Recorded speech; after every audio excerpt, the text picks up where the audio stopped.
The final fetch for 11 years.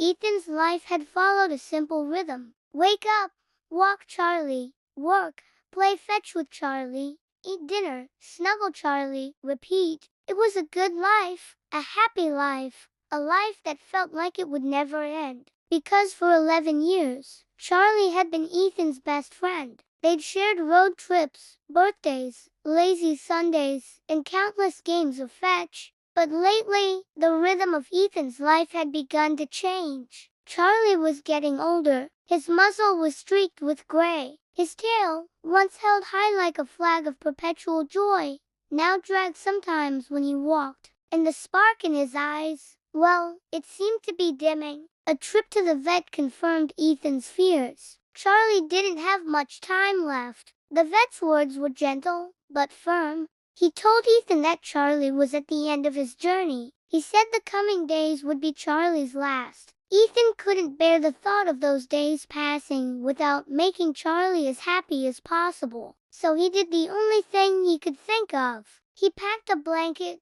grabbed Charlie's leash, and drove to the meadow. It was a place they visited often, a place where Charlie could run and play without a care in the world. And it was a place where Ethan hoped he could make Charlie's final days as joyful as possible. The sun was shining, the birds were tweeting, and the meadow was alive with the buzzing of bees and the scent of wildflowers. Perfect, Ethan thought, just perfect. He spread the blanket under the shade of a large oak tree, the same oak tree they'd climbed countless times when they were younger. Back then, it had been easy. Now, Ethan just made it to the first branch before giving up, collapsing onto the soft grass with a grunt. "Don't get up there, old man," a voice said from above.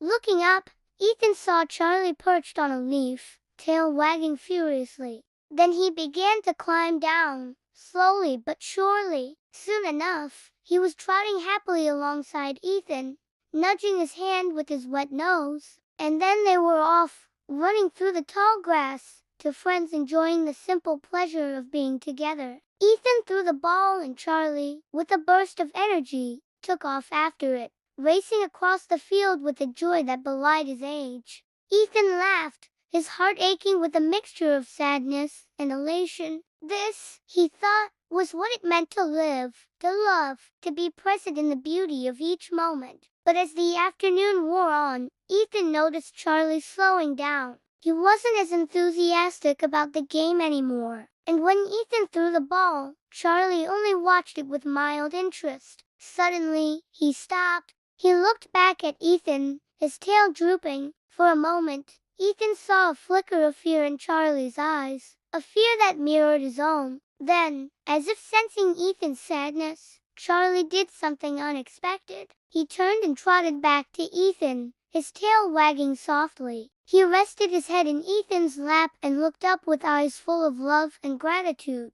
And in that moment, Ethan understood. Charlie didn't want to play fetch anymore. He didn't care about the ball or the game. All he wanted was one last moment with his best friend. Wrapping his arms around Charlie, Ethan whispered, "Of course, buddy, of course." Tears fell from Ethan's eyes, mingling with the dog slobber on Charlie's fur. He knew this was goodbye. The vet had been right. Charlie's journey was ending, but it didn't make saying goodbye any less painful. As the sun began its slow descent, casting long shadows across the meadow, Ethan and Charlie stayed under the oak tree, simply being with each other. There were no words, no need for them. Their friendship, their love, transcended words.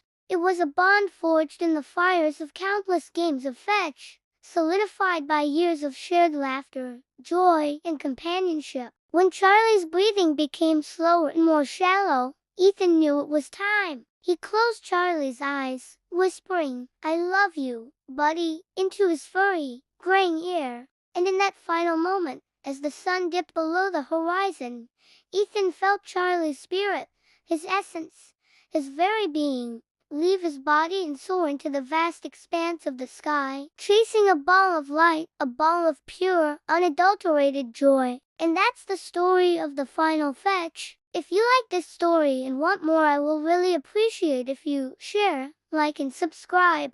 See you again next time.